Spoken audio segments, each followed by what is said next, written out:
اللهم إن الضحى ضحاؤك والبهاء بهاؤك والجمال جمالك والقوة قوتك والقدرات قدراتك والعصمة عصمتك.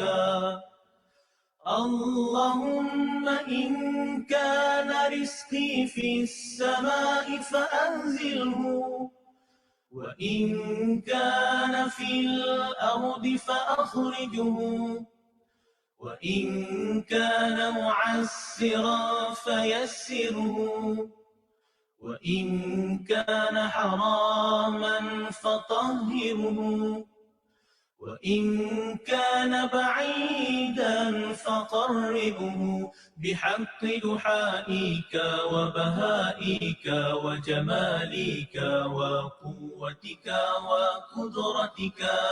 آتني ما أتيت من عبادك الصالحين. Ya Allah, sesungguhnya waktu duha itu duhamu, kecantikannya kecantikanmu, keindahannya keindahanmu, kekuatannya kekuatanmu, kekuasaannya kekuasaanmu, perlindungannya perlindunganmu. Ya Allah, jika rezeki masih di langit turunkanlah, jika di bumi keluarkanlah, jika sukar pemudahkanlah, jika haram sucikanlah, jika jauh dekatkanlah. Berkat waktu duha, kecantikanmu, keindahanmu, kekuatanmu, kekuasaanmu, limpahkan kepadaku segala yang engkau telah limpahkan kepada hamba-hambamu yang soleh.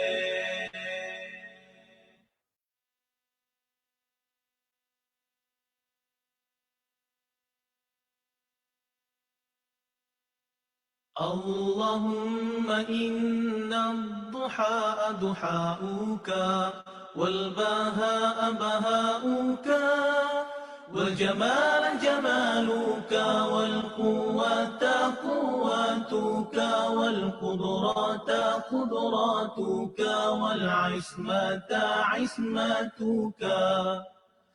اللهم إن كان رزقي في السماء فأنزله، وإن كان في الأرض فأخرجه، وإن كان معسرا فيسره، وإن كان حراما فطهره، وإن كان بعيدا فقربه بحق دحائك وبهائك وجمالك وقوتك وقدرتك. آتني ما أتيت من عبادك الصالحين. Ya Allah, sesungguhnya waktu duha itu duhamu, kecantikannya kecantikanmu, keindahannya keindahanmu, kekuatannya kekuatanmu, kekuasaannya kekuasaanmu, perlindungannya perlindunganmu. Ya Allah, jika rezeki masih di langit turunkanlah, jika di bumi keluarkanlah, jika sukar pemudahkanlah, jika haram sucikanlah, jika jauh dekatkanlah. Berkat waktu duha, kecantikanmu, keindahanmu, kekuatanmu, kekuasaanmu, limpahkan kepadaku segala yang engkau telah limpahkan kepada hamba-hambamu yang soleh.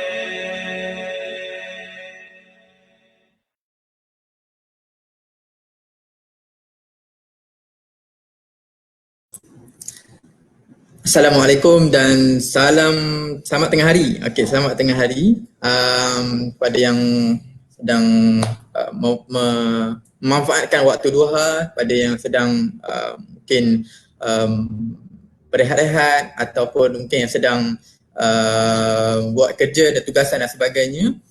Assalamualaikum sekali lagi saya ucapkan dan selamat datang ke program Edu Talk Live yang dibawakan khas oleh Al-Amin Edu Oasis.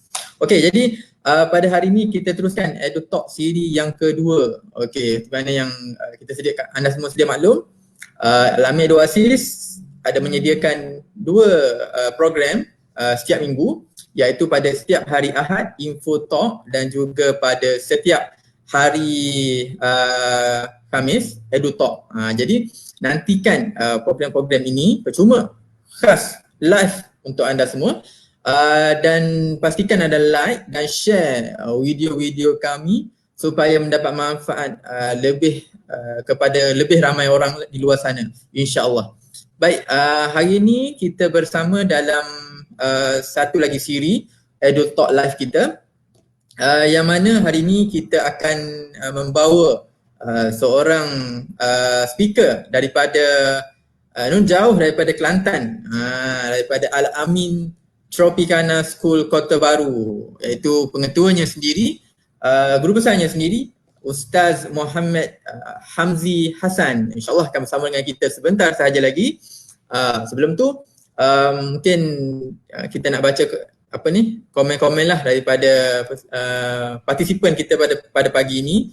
Okay, kalau ada komen, ada persoalan, ada interaksi daripada anda semua, saya cukup raikan dan suka saya untuk menyeru anda semua lah untuk komen kat situ supaya kami tahu ada pendengar dan kami pun tak bercakap seorang-seorang lah. Okay, jadi tajuk hari ni cukup menarik, cukup dekat dengan kita, terutamanya yang terlibat dalam bidang pendidikan.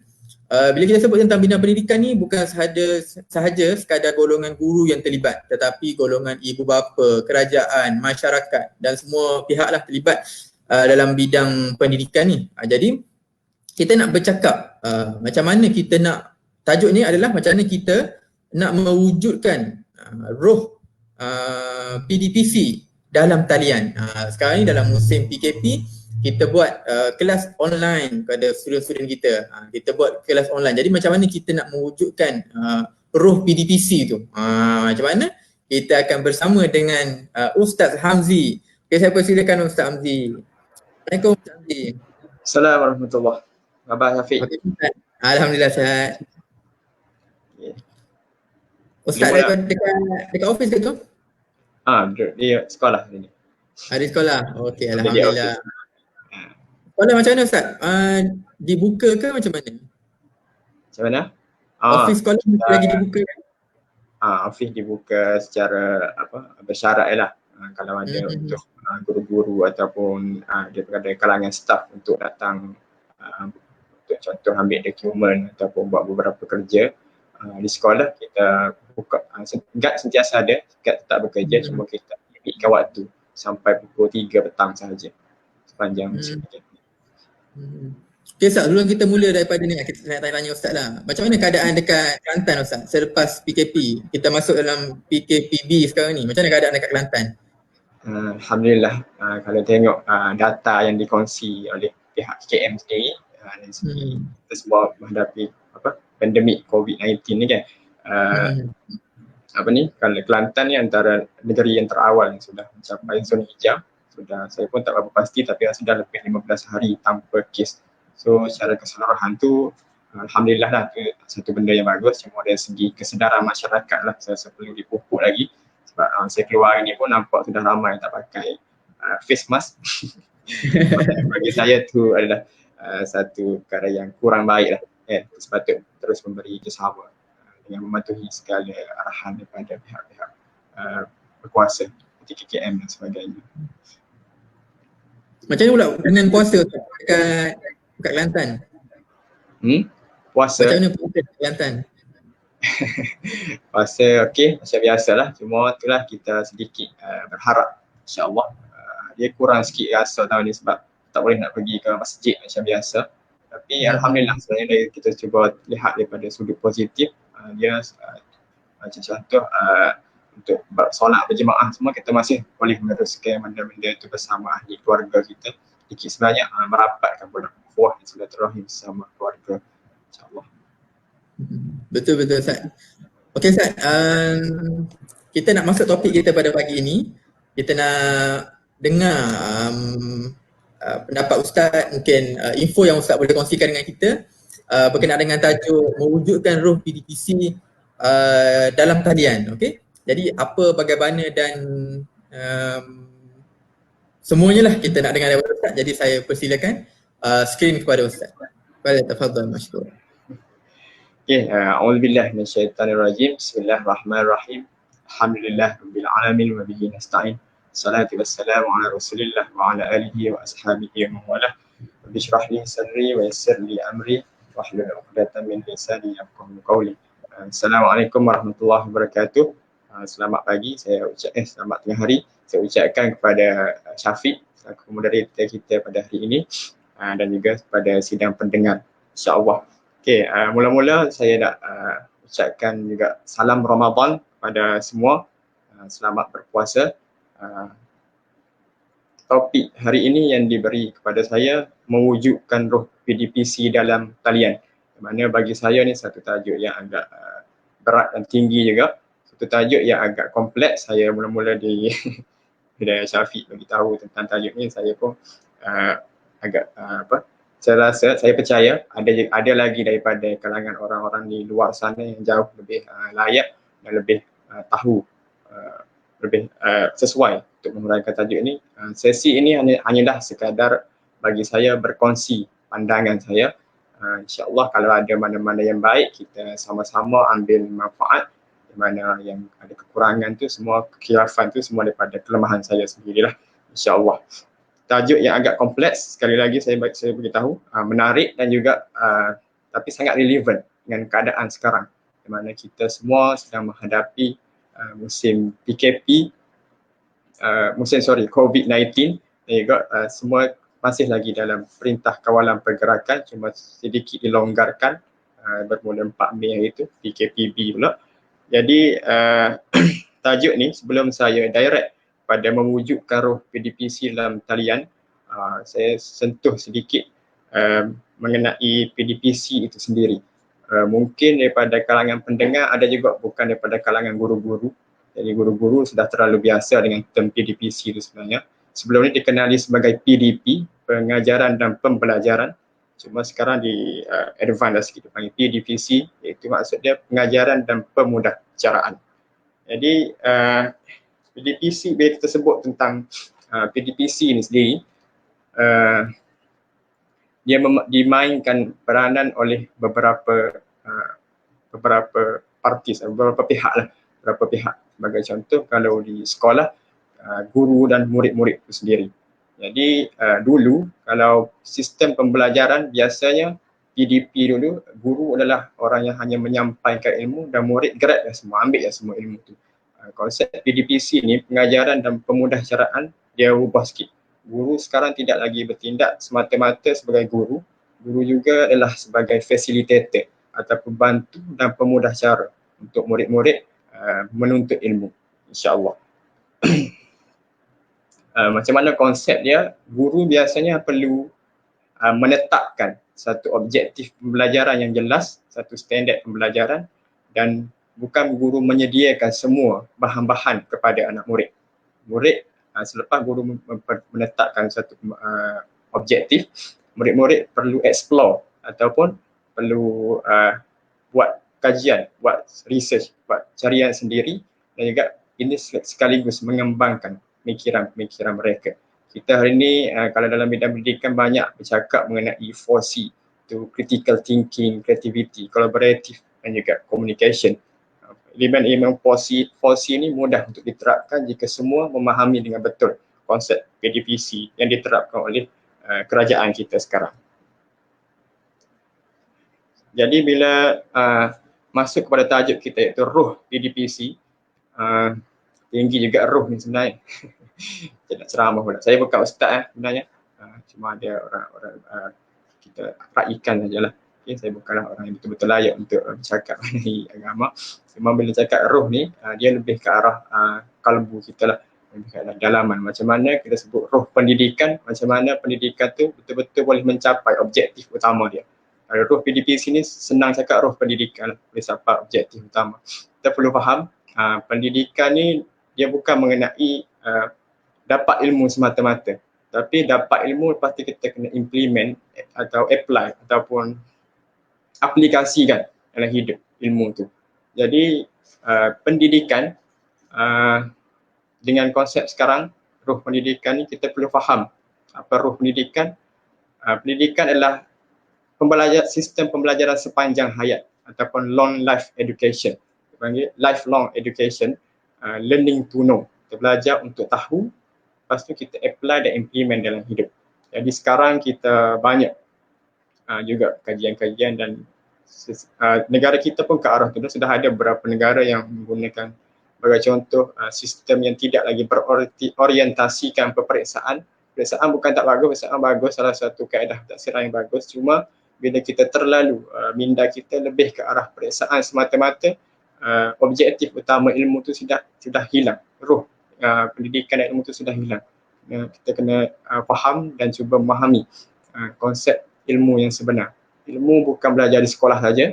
Ilmu bukanlah sampai 12 tahun PSR, bukanlah sampai 17 tahun. Ilmu perlu dicari sepanjang hayat sehingga ke akhir hayat kita, insya-Allah. Dalam tu hadis Nabi Muhammad SAW pun ada bersabda, talabul ilmi fardhatun ala kulli muslimin wa muslimat. Telah diwajibkan ke atas setiap muslim untuk menuntut ilmu. Muslimin wa muslimat. Muslim lelaki dan muslim perempuan. Kita juga perlu faham satu lagi bila cakap PDPC dan roh pendidikan ni, pendidikan juga tidak terbatas atau tertumpu kepada setengah golongan sahaja. Dia perlu merangkumi semua. Sebaik-baiknya regardless of their level of IQ. Tak kisah macam mana dari segi akademik pelajar tu macam mana pun, guru tetap kena bantu sebaik mungkin untuk meningkatkan mengembangkan setiap pelajar punya kompetensi. Sebagai orang Islam juga, sikit lagi saya kongsi, kita perlu faham Allah tidak pernah menciptakan setiap manusia tanpa kelebihan. Setiap manusia ada kelebihan-kelebihan masing-masing. Jadi kalau kita betul-betul, semua orang betul-betul memahami konsep ini, kita akan faham setiap orang deserve untuk berjaya. Semua orang boleh untuk berjaya, layak untuk berjaya. Tak semestinya dalam bidang akademik saja, dalam apa-apa saja bidang. Sebab itulah pendidikan sekarang tidak lagi berfokus pada akademik semata-mata, tapi juga skill-skill lain dan kemahiran-kemahiran lain, insya-Allah. Jadi kita bila bercakap juga mengenai roh PDPC ni, kalau di sekolah, roh PDPC ni dua penggerak utama, tak ada orang lain lah, guru-guru dengan anak murid, dua tu ya. Tapi bila sebelum kita masuk pada atas talian, kita perlu memahami juga peranan macam mana konsep PDPC, roh pendidikan tu nak disampaikan antara guru dan murid, dia berbeza. Kalau kita di sekolah, kita boleh bersemuka di hadapan dengan anak murid. Jadi bila atas talian, dia akan jadi lain lah. Sebab murid biasa berada di rumah dan guru pun di rumah juga. Bukan lagi di sekolah. Jadi untuk mewujudkan roh PDPC dalam talian ni, dalam sistem online ni bukan senang. Sebab sangat mencabar. Jadi kita cuba sama-sama fikir dan bincangkan dulu juga bagaimana berdasarkan pemahaman saya lah, kajian saya, bagaimana beberapa kekangan-kekangan untuk mewujudkan roh PDPC dalam talian ini. Sebagai yang pertama sekali, sebab faktor cabaran dia internet, bukan semua mempunyai akses internet yang sama. Ada pelajar yang mungkin berada di kawasan pedalaman ataupun tidak berada di pedalaman pun mungkin memang dia punya internet tu tidak berapa laju dan sebagainya. Yang kedua, suasana itu sendiri tidak sama, sebab di sekolah memang ada kelas dan juga memang guru dan murid betul-betul 100%. Di rumah lain suasana dia, kita pun ada kekangan lain dari segi keluarga dan sebagainya.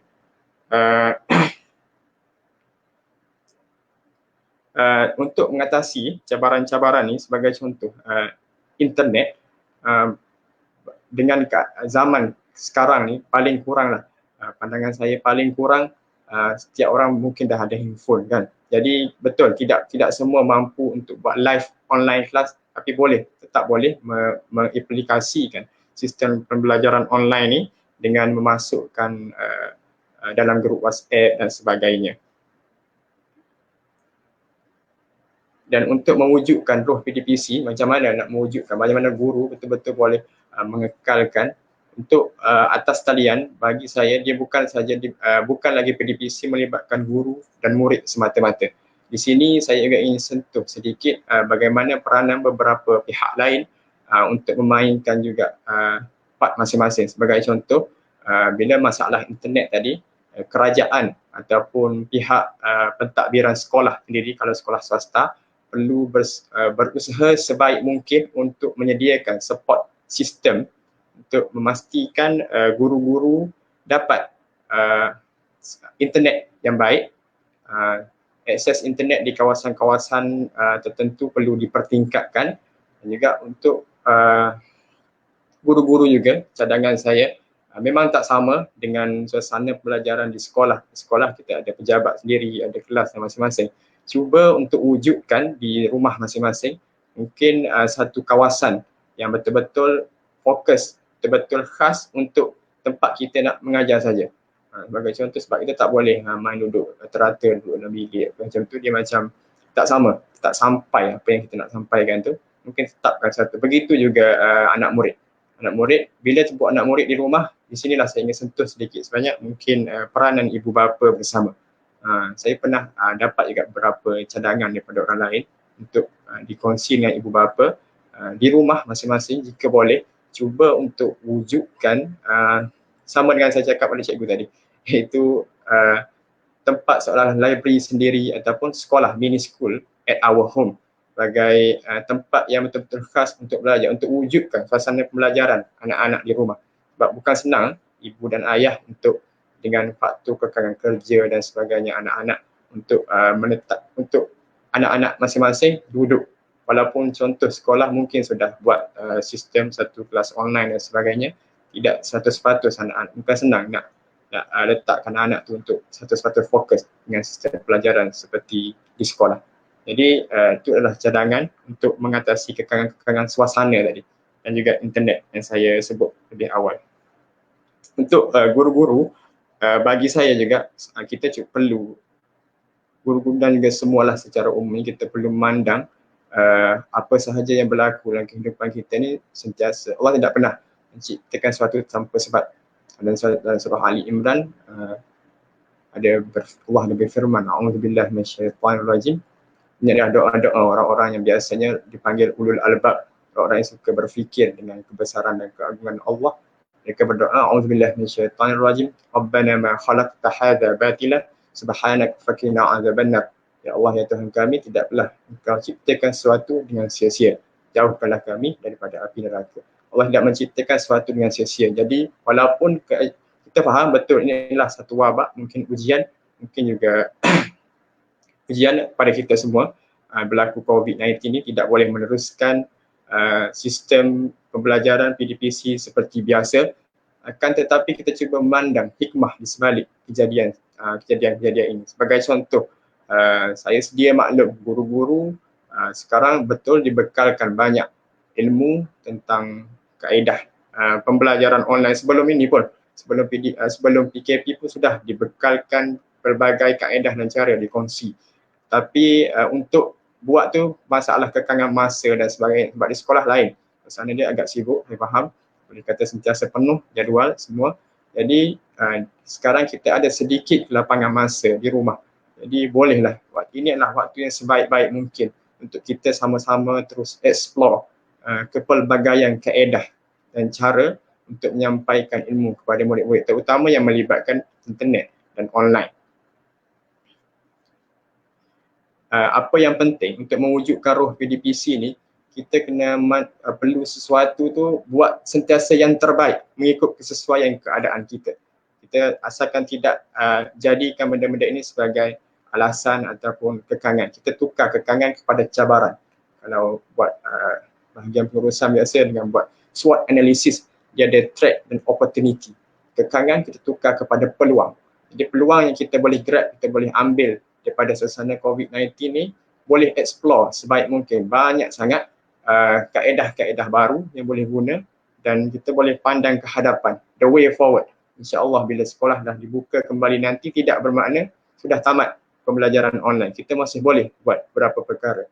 Bagaimana kami sendiri di pembahagian manajemen pengurusan selalu bermesyuarat secara online.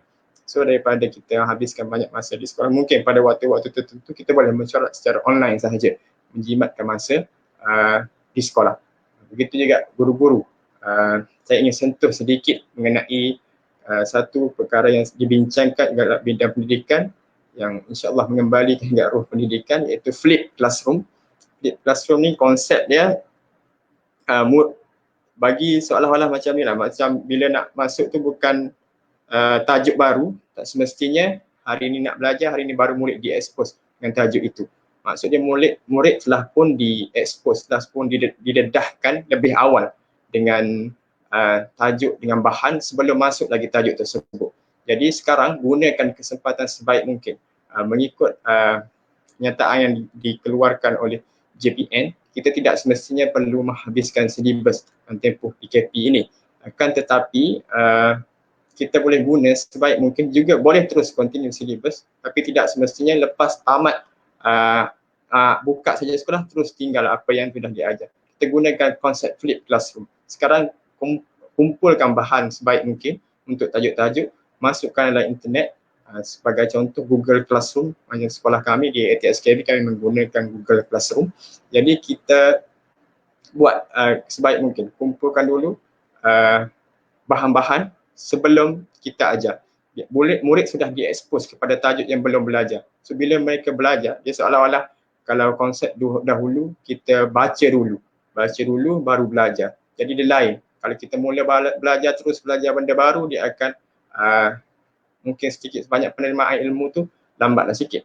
Kalau murid telah diekspos lebih awal, jadi bila masuk je tajuk, murid tinggal untuk datang dan explore, berbincang sahaja dengan guru-guru. Itulah kaedah konsep flip classroom. Dan kita pun sudah sebenarnya sedikit sebanyak memperkenalkan sistem seperti diagnostic test. Itu murid dites dulu sebelum mula tajuk-tajuk baru tu, untuk tengok level pelajar-pelajar masing-masing. Okey,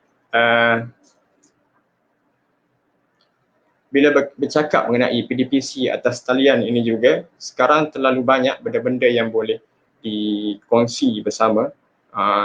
Boleh sama-sama refer lah, dia banyak sekarang cikgu dan pelbagai apps. Tak boleh nak cakap dah, terlalu banyak sangat dah untuk guru-guru ni. Even kerajaan pun sudah wujudkan TV pendidikan dan sebagainya. Jadi saya mengharapkan kita semua terus menggunakan gunakan keadaan sekarang sebaik mungkin untuk terus menuntut ilmu. Kita mahu melahirkan pelajar-pelajar yang sentiasa menuntut ilmu. Tapi guru-guru, ibu bapa dan semua pihak perlu sentiasa juga menuntut ilmu. Perlu difahami seperti yang saya utarakan pada peringkat awal tadi. Ilmu ini perlu dituntut sepanjang hayat. Itu yang kita interapkan kepada pelajar. Kita perlu fahamkan supaya sentiasa ingin belajar benda baru. Kehidupan akan datang akan lebih mencabar. Dia tidak lagi seperti mungkin zaman kita dulu senang sikit kan, bila habis certain course kita akan terus dapat kerja dan sebagainya. Itu dari sudut pekerjaan lah. Tapi sekarang kena lebih kreatif. Perlu orang yang banyak initiate, perkenalkan benda-benda baru untuk terus boleh survive pada masa akan datang. Itu adalah untuk bila ilmu terdapat banyak dan boleh diaplikasikan dalam hidup, insya-Allah.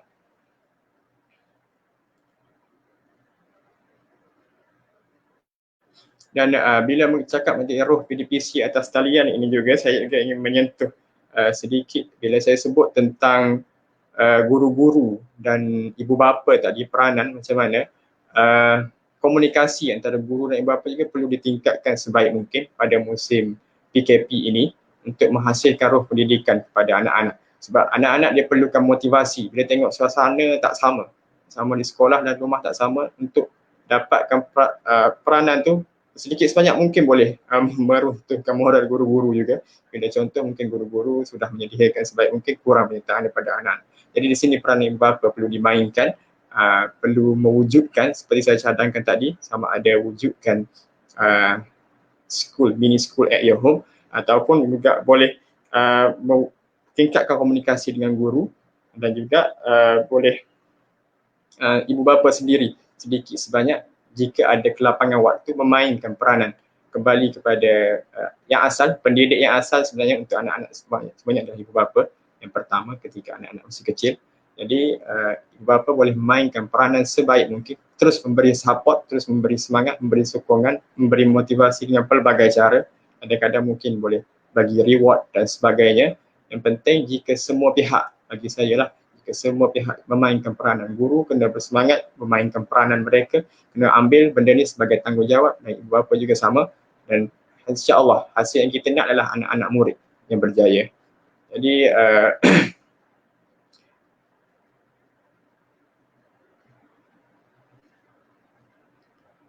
okey, the last sekali sedikit lagi perkongsian daripada saya, the way forward. Saya ceritakan seperti way forward, apa yang kita boleh ambil daripada selepas kita memahami roh PDPC dalam talian, untuk mewujudkan roh PDPC dalam talian ini, apa yang kita boleh bawa untuk masa akan datang. Supaya tidak habis, apa-apa saja benda baru yang kita belajar tidak habis di sini saja. Saya sudah nyatakan sedikit tadi tentang flip classroom. Saya mengharapkan segala ilmu baru yang kita explore pada musim PKP ini, pada guru-guru kita masih boleh terus menggunakannya di masa akan datang juga.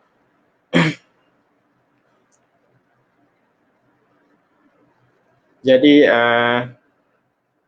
mungkin itu saja sedikit sebanyak perkongsian daripada saya hari ini. Segala apa yang baik tu datang daripada Allah Subhanahu Wa Taala. Mana kekurangan dan kelapan tu kurangan saya sendirilah. Okay. Mungkin tak 100% betul, saya hanya berkongsi pandangan pada hari ini. Dialu-alukan juga untuk sama-sama memberi pandangan dan komen. InsyaAllah boleh kita sama-sama bincang. Jika ada apa-apa soalan pun boleh. InsyaAllah. Itu saja Syafiq.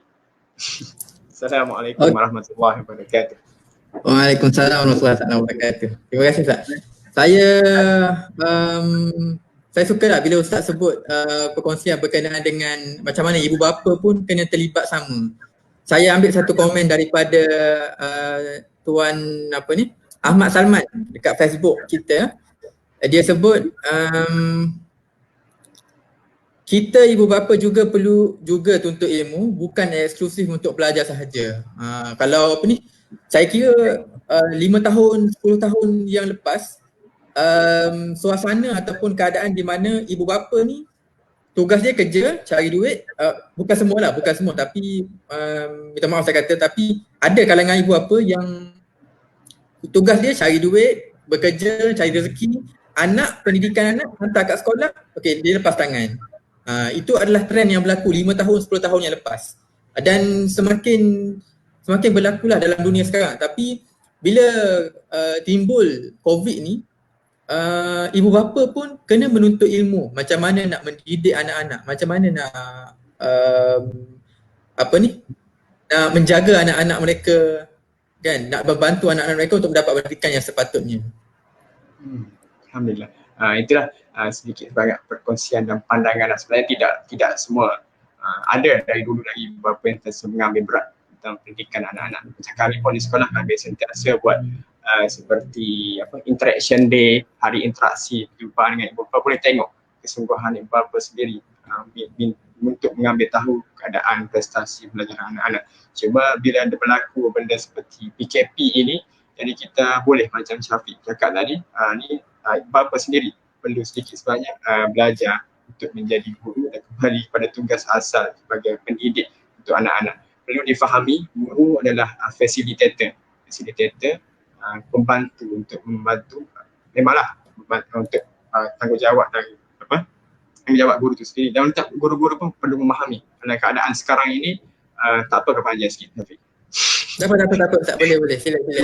Okey, bagi saya juga guru-guru juga perlu memahami, kena mengambil keadaan ini, keadaan cuti ini, walaupun dia bukan cuti sebenarnya, ini adalah waktu untuk kita gunakan sebaik mungkin untuk tingkatkan lagi kita punya performance sebagai guru, terus mencari bahan, terus tanggungjawab sebenarnya. Dia mengenai tanggungjawab. Saya secara peribadi saya sentiasa risau dengan amanah dan tanggungjawab. Tahu setiap rezeki, setiap amanah yang diberi kepada kita akan dipertanggungjawabkan di hadapan Allah Subhanahu Wa Taala suatu hari nanti. Kita akan ditanya. Kita tak boleh menjadikan apa-apa keadaan sebagai alasan. Seperti saya mention juga tadi, okay, kita ambil segala kekangan sebagai cabaran untuk kita terus bergerak ke hadapan, insya-Allah. Okey, kita ada daripada pendengar kita ni, dia kata Fakri Zainuddin, Tuan Fakri Zainuddin, dia kata pendidikan juga bermula dari rumah, dia katanya. Sangat-sangat tepat Ustaz. Betul, kadang-kadang kita tak katalah, macam saya dulu sekolah saya dulu, saya contohlah, saya kata saya ni pergi sekolah, saya tahu dah macam mana kebersihan tandas dan sebagainya. Tapi ada kanak-kanak lain, murid-murid lain yang tak jaga kebersihan tu. Jadi maksudnya dia asalnya daripada rumah sebenarnya. Betul tak Ustaz? Kalau kita tak boleh memahami pendidikan semata-mata kepada pelajaran ataupun akademik semata-mata. Pendidikan melibatkan setiap perkara. Ada kemahiran, seperti Syafiq sebut tadi, kebersihan pun adalah pendidikan, perlu dididik. Dalam ada satu satu kata-kata yang famous lah, an-nazafatu minal iman, kebersihan itu sebahagian daripada iman. Nak cakapnya kebersihan pun sebagai sebahagian dari pendidikan. Apa-apa saja selagi mana ia adalah konsep menuntut ilmu dan diaplikasikan dalam hidup, itu adalah pendidikan. Itu pandangan saya. Betul Ustaz, saya rasa tugas guru ni sangat penting lah. Tugas guru, ibu bapa, sebab untuk menyediakan generasi masa akan datang tu bukan semata-mata nak sediakan dia dalam bidang akademik, tapi sebagai seorang manusia yang bertamadun, yang boleh dari segi segala aspek lah. Jadi saya kira kita sebagai pelbagai pihak, kita mempunyai tanggungjawab besar untuk menyediakan generasi masa akan datang. Betul.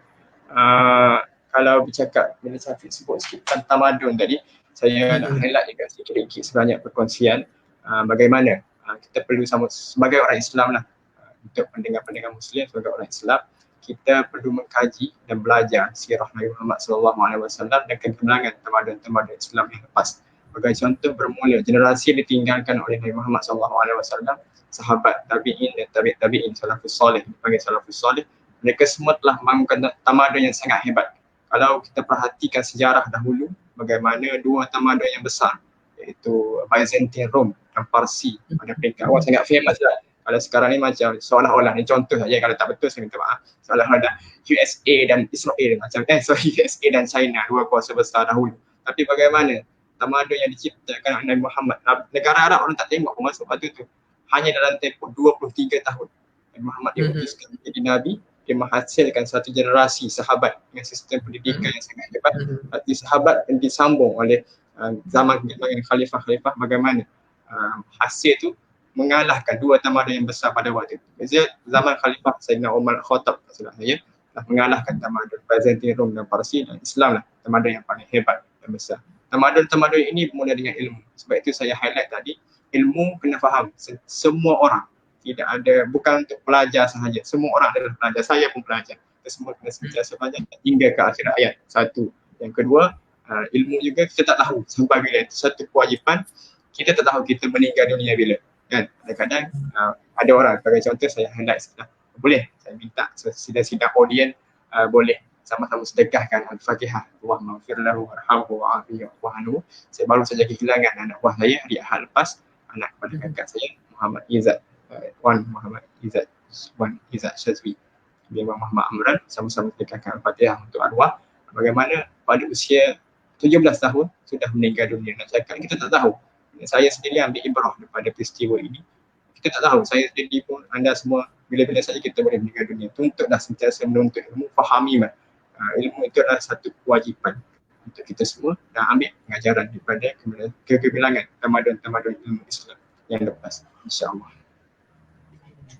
InsyaAllah Ustaz. Takziah juga saya ucapkan kepada Ustaz keluarga atas kehilangan dalam bulan puasa ni. Kan, kita tak tahulah bila kita akan dipanggil Hari ni orang lain, mungkin esok lusa, siapa tahu kita pula dipanggil. Jadi kita kena sentiasa sediakan diri kita dengan ilmu. InsyaAllah. Okay, Ustaz, saya nak share satu lagi respon lah daripada Tuan Ahmad Salman. Panjang sikit tapi dia minta pandangan berkenaan pengukuhan kerjasama antara ibu bapa dan institusi pendidikan. Jadi macam mana kita nak kukuhkan lagi kerjasama ibu bapa dengan institusi pendidikan. Okey, saya beri sedikit pandangan mengenai Cik Ahmad Salman bagaimana untuk mengukuhkan kerjasama. Kalau di peringkat sekolah biasanya kita diperkenalkan dengan PIDG lah, atau kami panggil sini PTA, Parents Teacher Association. Peranan di kedua-dua pihak dia berbeza kan. Untuk macam kami pun, bila ibu bapa yang menyertai PTA walaupun hanya 2 ke 3 kali dalam setahun, tapi dia beza biasanya sebab mereka akan dapat input yang lebih banyak mengenai anak-anak mereka. Jadi sejauh mana keaktifan ibu bapa itu sendiri terlibat dengan sekolah, dengan pendidikan anak-anak, itu memang akan meningkatkan lagi dalam kita tak sedar memang akan meningkatkan prestasi anak-anak dalam setiap keadaan. Jadi cadangan saya lah, kita boleh beberapa sama-sama menyertai, biji guru-guru juga menyertai untuk mengukuh dia lagi kukuh bila kita punya hubungan tu. Sebab dua ni ya, anak murid dia perlukan dua dia nak, dia tak boleh satu, dia nak bukan nak guru saja, tak nak bukan nak bapa dia, bukan tak nak guru dia perlukan dua-dua. Jadi mereka sangat-sangat perlukan kita. Jadi kita perlu bersatu hati bersama-sama untuk mendidik, untuk sama-sama sentiasa mencari jalan untuk mengukuhkan hubungan dan juga sama-sama mencari jalan untuk meningkatkan prestasi dan juga ilmu untuk anak-anak. Okay Ustaz, saya nak tahu, saya nak tanyalah macam mana situasi PTA, macam mana maklumat tu disampaikan kepada ibu bapa dalam musim PKP ni di dekat sekolah ATSKB? Maklumat kami di sini menggunakan grup WhatsApp yang 100%. Cuma kami pun sentiasa ambil dia, benda ni benda baru sangat berlaku kan. Saya rasa semualah untuk semua orang, bukan sekolah kami, sekolah mana-mana pun. Jadi bila mula-mula sekali kita dapat jadi peristiwa PKP ni, untuk tindakan awal pihak sekolah memang terus minggu. Ya, kalau perasan PKP mula 18 bulan 3, waktu tu memang tengah cuti sekolah seminggu. Minggu seterusnya, kalau kami hari Ahad tu terus kami mulakan sesi pembelajaran atas talian. Jadi kami sampaikan melalui WhatsApp saja pada peringkat awal. Cuma bila lama-lama selepas 2 ke 3 minggu tu kami sentiasa meeting dan juga buat analisis dari segi penyertaan pelajar dan minta juga pandangan ibu bapa. Lepas tu kami tingkatkanlah dengan pelbagai lagi kaedah-kaedah lain seperti guna Google Classroom dan sebagainya. Sebab kalau WhatsApp saja ni pun susah juga. Untuk komunikasi bolehlah. Kalau untuk upload semua benda pelajaran ni kadang-kadang boleh terlepas pandang kan. Kita banyak sangat WhatsApp sekarang ni, jadi terlepas macam-macam. So kita kena adakan satu platform lain. Macam ada satu sekolah juga saya tahu ada dia buat pula ada website untuk betul-betul seolah-olah sekolah online sahaja. Dia ada lagi satu website dia sendiri, lagi bagus. Macam one stop center untuk untuk maklum, untuk upload material-material dalam tu dan juga sebagai tempat untuk maklumkan juga kepada parent. Macam seolah-olah ada app sendiri pula untuk untuk online punya version sahaja.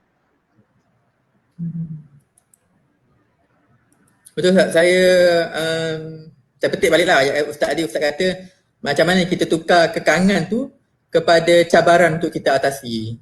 Jadi musim PKP ni pun macam Cik Ahmad Salman sebut tadi, hubungan antara parents dengan guru pun boleh dikukuhkan juga, insya-Allah. Baik Ustaz, saya kira kita pun dah sampai ke penghujung.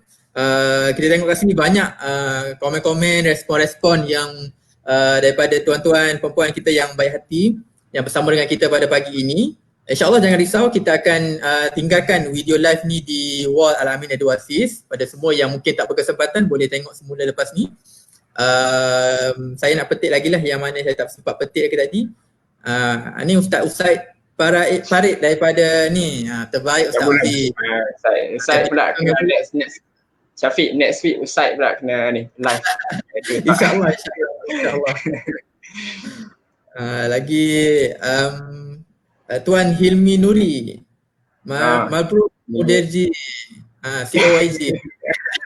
Kampung yang gunas. Kawan sekolah. Muhammadi. Masya Allah. Bola pun dah stop kan sekarang Ustaz? Macam mana? EPL bola semua pun dah stop dah sekarang kan? Yelah, tak boleh sekarang. Jaga betul lah. Kita sama-sama bagi kerjasama lah. InsyaAllah. Sama-sama dan doakan semoga cepat pulih seperti biasa. Satu lagi saya ambil daripada Tuan Ahmad Najmi. Assalamualaikum semua. Waalaikumsalam. Bila Uderji Jeming. Okay, alhamdulillah. Pokoknya ada grup peminat Ustaz Hamzi ya. Okey Ustaz, sebelum kita akhir saya nak ucapkan terima kasih kepada Ustaz dulu dan saya nak maklumkan Al-Amin Eduasis baru sahaja menamatkan habis kita punya siri pertama online course. Minggu ni kita buat online course.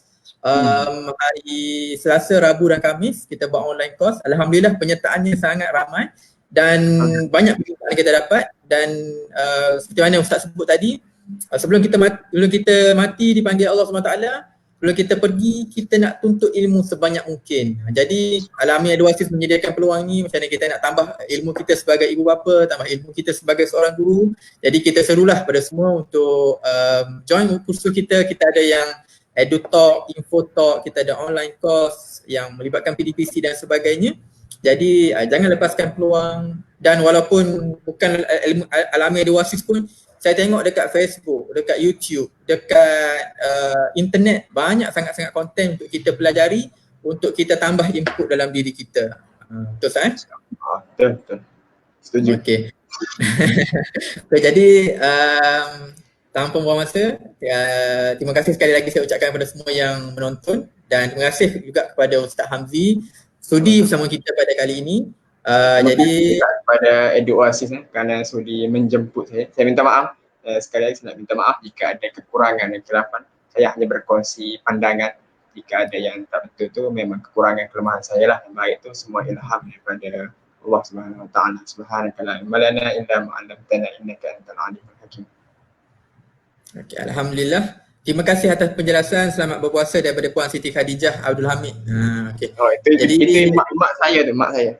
Oh mak, alhamdulillah. Menonton pertama hari ni. Okay. I love you. Okay, terima kasih Ustaz. Saya akhiri di sini. Wabillahi taufiq wal hidayah. Assalamualaikum warahmatullahi wabarakatuh.